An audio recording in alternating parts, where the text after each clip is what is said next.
네, 오늘 말씀 제목은 겸손한 사람은 없고 겸손한 환경만 있습니다 라고 이렇게 잡은 것은요, 욥이 과거를 회상하는 내용이 나오거든요. 보면 참 겸손하기 힘들었겠다 싶은 생각이 들어요. 근데 우리가요, 겸손하지 않으면요, 하나님의 영광을 나의 영광으로 바꿔치기 하는 경우가 있거든요. 그렇기 때문에 우리에게 겸손한 환경이 있다라는 것은 하나님의 영광을 드러내기에는 가장 좋은 것임을 알아야 합니다.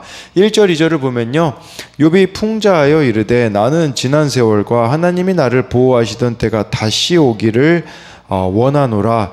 29장부터 31장까지가 욥의 그 독백이거든요. 그래서 이 29장에서는 욥이 자기의 그 과거를 돌아보며 그가 삶 가운데, 공동체 가운데 누렸던 행복한 삶을 서술하고 있습니다.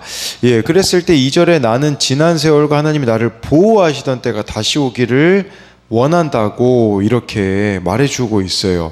욥은 자신이 하나님과 동행하며 하나님의 보호 아래 보냈던 지난 세월이 오기를 갈망한다라고 하는데요.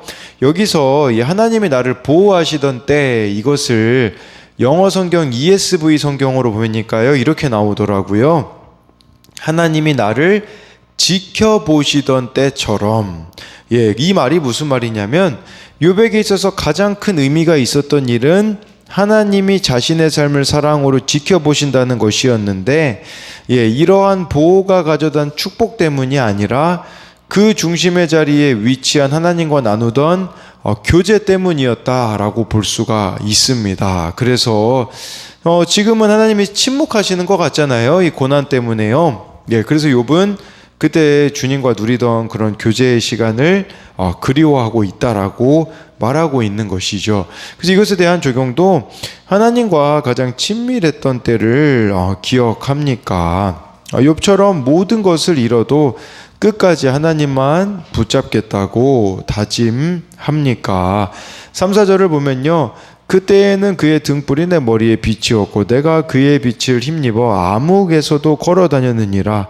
내가 원기왕성하던 날과 같이 지내기를 원하노라. 그때엔 하나님이 내 장막에 기름을 발라 주셨도다 라고 말씀해 주고 있어요. 3절에 보면요, 욥이 재앙과 환난 당하기 전에 하나님이 등불을 욥에게 비춰주셔서, 예, 그래서 암흑 속에서도 걸어 다닐 수가 있었다라고 하고 있어요. 이것은 두려움 없는 삶을 그가 살았었던 것을 말해주고 있어요. 또 4절에는요, 원기왕성하던 날같이 지내기를 원한다라고 하는데, 하나님이요, 내 장막에 기름을 발라 주셨다라고 말하고 있거든요. 이게 무슨 말이냐? 원어로 보면 이런 뜻이에요. 하나님의 비밀스러운 대화가 나의 장막 위에 있도다. 이 하나님과의 친밀한 교제가 욥에게 있었다라는 것을 말해주고 있는 것을 뜻합니다.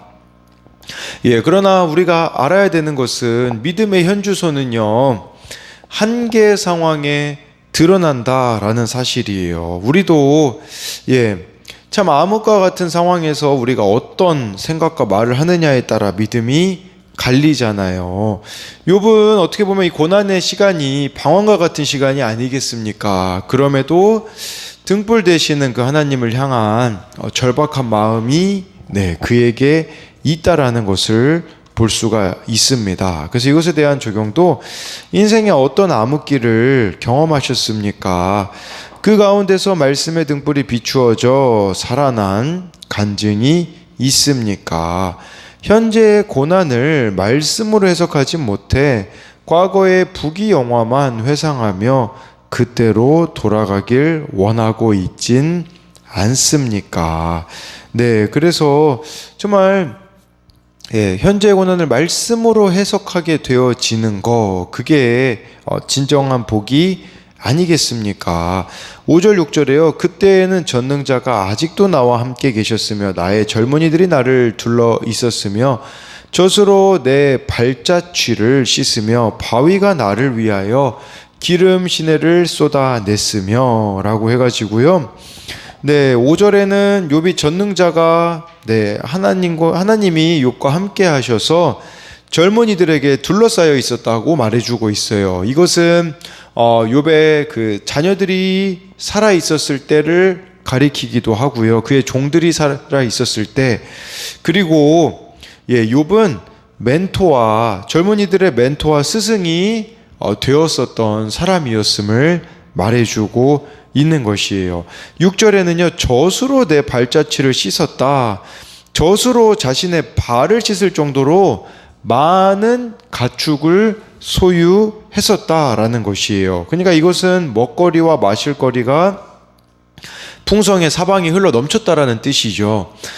또 여기 보니까 바위가 기름 시내를 나를 위하여 쏟아냈대요. 이것은 무슨 말이냐면 돌로 된 기구에서 기름이 흘러나오는 것을 바위에서 기름이 나오는 것으로 묘사하는 것인데요. 기름은 요리에도 쓰이죠. 등불 연료에 또 피부에 바르는 데 쓰이는 올리브유를 가리키는 거거든요. 그러니까 기름 신에도 삶에 필요한 모든 것이 욥이 풍성하였음을 이렇게 6절에서 표현하고 있는 것이죠. 7절부터 10절에는요, 그때에는 내가 나가서 성문에 이르기도 하며 내 자리를 거리에 마련하기도 하였느니라. 나를 보고 젊은이들은 숨으며 노인들은 일어나서 서며 유지들은 말을 삼가고 손으로 입을 가리며 지도자들은 말소리를 낮추었으니 그들의 혀가 입천장에 붙었느니라 라고 말해주고 있어요. 7절부터 10절은요, 욥이 부유했을 뿐 아니라 사회적으로도 엄청나게 존경을 받았다라는 것이에요. 7절에 성문의 자리를, 욥의 자리를 마련했대요. 이 성문의 자리는 그 당시에 재판이 이루어졌던 곳이거든요. 그러니까 욥이 이 재판에서 참여해가지고 의견을 낼 정도로 이렇게 많은 억울한 이들의 민원을 청취하는 그런 지도자의 역할도 감당했다라는 것이고요. 8절부터 10절은요, 나의 지위를 막론하고 모든 사람에게 존경을 받았다라고 말해주고 있어요. 그래서 젊은이들이 숨고 노인들이 일어나서 서고 유지들은 영향력 있는 사람들이죠. 이 사람들이 손으로 입으로 가렸다고 이렇게 말해주고 있는 것이겠죠. 이걸 보면서 무슨 생각을 합니까? 우리가 이 10절까지만 봐도요, 욥이 참 겸손하기가 어려웠겠다라는 생각을 해볼 수가 있어요. 그래서 이 7절부터 10절에 대한 적용은 내가 낮아지지 못해서 하나님이 나를 낮추신 겸손한 환경은 무엇입니까? 11절부터 13절을 보면요, 귀가 들은 즉 나를 축복하고 눈이 본 즉 나를 증언하였나니 이는 부르짖는 빈민과 도와줄 자 없는 고아를 내가 건졌음이라.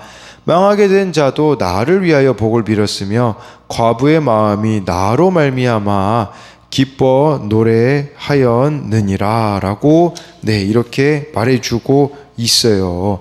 11절에 보니까요, 욥은 사람들로부터 많은 칭찬과 존경을 받았기 때문에 사람들이 그를 축복하는 소리를 들을 수가 있었대요.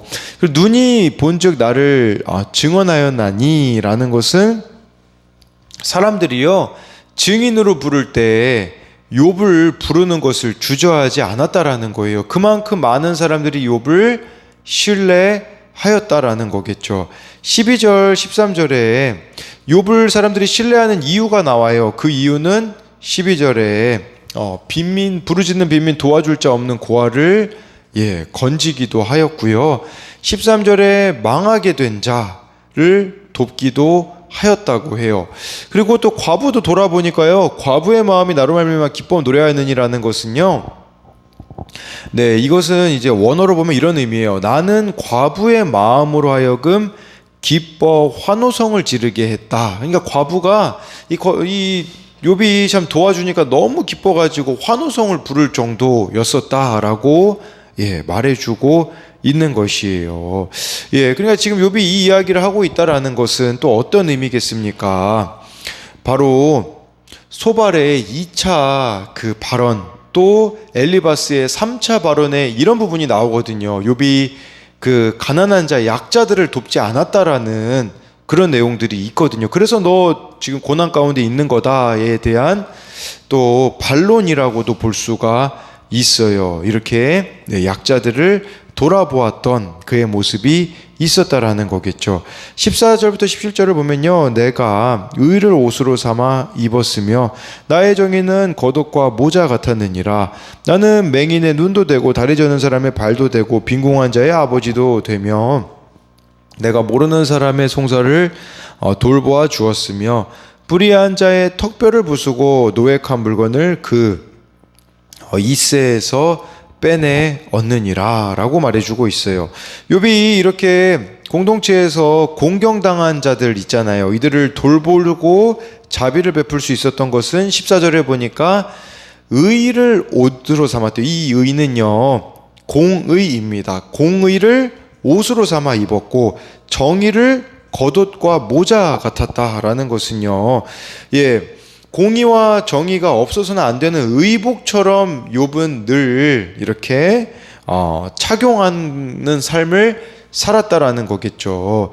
여기서 14절에서 말하는 그 의 있잖아요. 이 의 공의는요, 체데크라는 히브리어로 언약적 의리와 사랑을 의미해요. 그러니까 이웃이 하나님의 그 언약적인 보호 안에 머물도록 최선을 다하여서 그 공동체 구성원들을 친절과 호의를 베푸는 것을 말하는 것이고요. 정의는요, 미시파트란 단어거든요. 이건 좀 법적인 용어인데 압제자와 유력자들로부터 약자의 권리를 보호해주는 법적인 간섭과 관여예요. 그랬을 때 지금 이 14절 의를 옷으로 입었던 것은 16절이 그게 실제로 내가 실천했다라는 거예요. 여기서 말하는 그 공의의 실천은 16절에 나와 있고 정의의 실천은 17절에 나와 있다라고 할 수가 있는 것이에요. 그래서 이렇게 하나님 앞에서 올바른 삶을 사는 사람이라고 할지라도 고난의 문제를 피할 수가 없잖아요. 고통과 시련이 우리 삶에 있다라는 것은 우리 각자에게 하나님의 뜻을 이루기 위한 사명이 있음을 믿어야 합니다. 그래서 이것에 대한 적용도요, 말씀대로 적용하는 삶을 살고 있으니 나에겐 결코 불행이 닥치지 않을 것이라고 생각합니까? 주님이 축복을 주실 수도 고난을 주실 수도 있는 분임을 믿습니까? 18절부터 22절을 보면요, 내가 스스로 말하기를 나는 내 보금자리에서 숨을 거두며 나의 날은 모래알같이 많으리라 하였느니라. 내 뿌리는 물로 뻗어나가고 이슬이 내 가지에서 밤을 지내고 갈 것이며 내 영광은 내게 새로워지고 내 손에서 내 화살이 끊이지 않았노라. 무리는 내 말을 듣고 희망을 걸었으며 내가 가르칠 때에 잠잠하였노라. 내가 말한 후에는 그들이 말을 거듭하지 못하였나니 나의 말이 그들에게 들었음이니라 라고 이렇게 말해주고 있어요. 18절에 보면요, 욥의 인생이 공의와 정의가 가득한 삶이었기 때문에 평안한 죽음을 맞이할 거라고 생각을 했던 거죠. 그리고 모래알같이 많은 날을 보장받을 수 있을 거라고 확신을 했습니다. 이것만 봐도 욥의 생각이 그의 친구들의 생각과는 다르지 않았음을 보여주는 거겠죠. 욥은 하나님이 세상을 다스리는 기준이 인과 응보의 원리에 있다라고 생각을 했던 것이에요. 19절에는요, 다시 자신이 누린 복을 회상해요. 자신은 마치 물가에 심긴 나무와 같았다라고 말해주고 있는 것이에요. 20절에는요, 욥의 영광이 매일 새로워졌다라고 할 수가 있어요. 근데 이 영광이라는 게요, 또 재산이 불어났다라는 의미도 있더라고요. 그러니까 욥은 계속해서 재산이 불어났고 내 화살이 손에서 끊이지 않았다. 그러니까 내 활은 내 손에서 갱신되었다라는 뜻이거든요. 원어로 보면요. 무슨 뜻이냐면 이 활을 당기려면 힘이 세야 됐거든요. 그러니까 날마다 이 힘이 세져 가지고 욥이 화살을 당기는 것이 어렵지 않을 정도로 원기왕성하였다라는 것을 말해주는 것이에요. 그래서 21절에 22절, 21, 22절은 욥이 공동체에서 어떤 존경을 받았는지를 설명하고 있는데 욥이 말하면 모든 사람이 그의 말에 귀를 기울였어요. 그의 말은 사람에게 희망을 주고요. 가르침을 주었다는 게 21절에 보면 나와 있고요. 22절에요. 욥이 말한 후엔 누구도 반론을 제기할 수 없었다라고 말해주고 있어요. 그만큼 욥이 지혜자였음을 말해주고 있는 것이죠. 근데 지금 욥의 상황은 어떻습니까? 욥이 참 말만 하면 친구들이 이렇게 반론을 제기하고 있는 그런 처지가 되어져 버렸던 것이죠. 그러니까 욥이 자신의 이 과거의 영광이 뜻밖의 재앙으로 남김없이 사라져 버렸잖아요. 우리도요, 나의 영광이 사라지는 순간이 있습니다. 그때 우리는 주님의 영광을 바라볼 수밖에 없게 되어져요. 더 쉽게 말씀드리면 하나님의 영광을 바라게 하시려고 순간적인 나의 영광을 무너뜨리신다라는 것을 아셔야 합니다. 그렇기에 지금 자기의 영광을 하나님의 영광으로 바꾸어 가시는 과정에 있어서 고난은 필수 과목이었다라는 거겠죠. 우리도 마찬가지예요. 여러분, 물론 하나님이 복 주셨다라고 말하겠지만 이렇게 복 계속 누려보세요. 어떻게 될까요? 교만해질 수밖에 없고요. 나 잘난 멋에 살 수밖에 없고요. 다른 사람의 인생에 대해 공감할 수 없는 인생이 될 수밖에 없습니다. 그렇지만 고난을 통해서 하나님의 영광을 구하게 되어지는 것이겠죠. 그래서 이것에 대한 적용도요. 나는 화려했던 과거가 그립습니까? 그것을 배설물로 여기고 현재를 충실하게 살아가고 있습니까? 이게 또 사도 바울의 고백이 아니겠습니까? 그가 추구했던 그 과거의 삶을 그는 배설물로 여긴다라는 그런 고백이 있는 것이죠. 마지막으로 23절부터 25절을 보면요. 그들은 비를 기다리듯 나를 기다렸으며 봄비를 맞이하듯 입을 벌렸느니라. 그들이 의지 없을 때에 내가 미소하면 그들이 나의 얼굴빛을 무색하게 아니하였느니라. 내가 그들의 길을 택하여 주고 으뜸되는 자리에 앉았나니 왕이 군대 중에 있는 것과도 같았고 애곡하는 자를 위로하는 사람과도 같았느니라 라고 말하고 있어요. 23절에요. 사람들은 욥의 말을 마치 가뭄에 비를 간절히 기다리듯이 기대했다라는 것이에요. 그래서 욥이 이렇게 말을 해주잖아요. 봄비를 맞이하듯이 입을 벌렸다라는 것은 욥의 말이 이렇게 봄비처럼 고통과 절망 속에 있는 이들에게 희망과 용기를 주었다라는 거겠죠. 24절에는요. 욥이 삶이 지치고 희망 없는 이들이 고통스러워할 때 그들에게 미소를 보이잖아요. 그러면 그들은 욥의 밝은 얼굴을 통해 위로를 받았다라는 것이에요. 25절에요. 욥은 그들의 길을 택하여 주고 으뜸되는 자리에 앉았고 마치 군대를 통솔하는 지휘하는 왕이나 사령관 같은 지도자였고 애곡하는 자를 위로하는 지도자였음을 말해주고 있어요. 욥이 우수 땅에서 누렸던 사회적인 지도력, 신망, 존경을 집약적으로 서술하는 것이라고 볼 수가 있습니다. 그래서요, 참 오늘 말씀을 통해서 욥이 참 과거를 그리워하고 있지 않습니까? 그가 누렸던 영광을 그리워하고 있지만 고난을 통해서 하나님은 그 욥의 영광을 하나님의 영광으로 바꾸어 가고 계시다라는 것을 보여주고 있으며 또한 이 하나님이 다스리시는 그 원리가 인과응보의 법칙을 넘어서는 것이라는 것을 욥에게 가르쳐 주고 있다라는 것을 오늘 말씀을 통해서 볼 수가 있습니다. 묵상 간증 고난 속에서 만나 주신 주님입니다. 제가 초등학생 때 어머니가 암으로 돌아가신 후 아버지는 어머니를 잃은 괴로움을 잊고자 도박에 빠지셨습니다. 저는 그런 아버지를 대신해 일과 공부를 병행하며 살기 위해 하나님 앞으로 나왔습니다. 세상 사람들이 보기에는 암으로 인한 죽음과 도박으로 파탄난 가정이지만 하나님은 이런 환경을 통해 저를 만나 주셨습니다. 이후 저는 교회 공동체에서 믿는 형제를 만나 결혼하여 행복을 누리게 되었습니다. 그런데 작년에 갑작스럽게 동생의 갑상선암 진단 소식을 듣게 되었습니다. 수술 당일 보호자가 있어야 한다는 말에 급하게 병원에 가서 회복 중인 동생을 보았는데 마음이 무너져 내렸습니다. 그동안 동생을 딸처럼 여기며 키워온 저는 아픈지도 몰랐다는 생각에 미안하고 대신해 줄 수 있는 게 없다는 생각에 마음이 아팠습니다.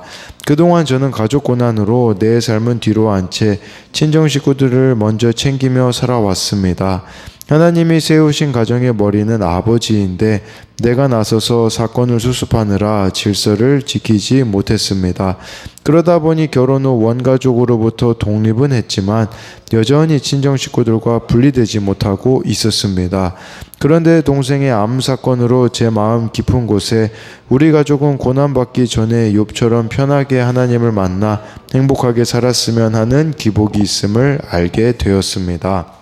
그런데 이 일이 있은 지 얼마 지나지 않아 저의 임신 사실을 알게 되었습니다.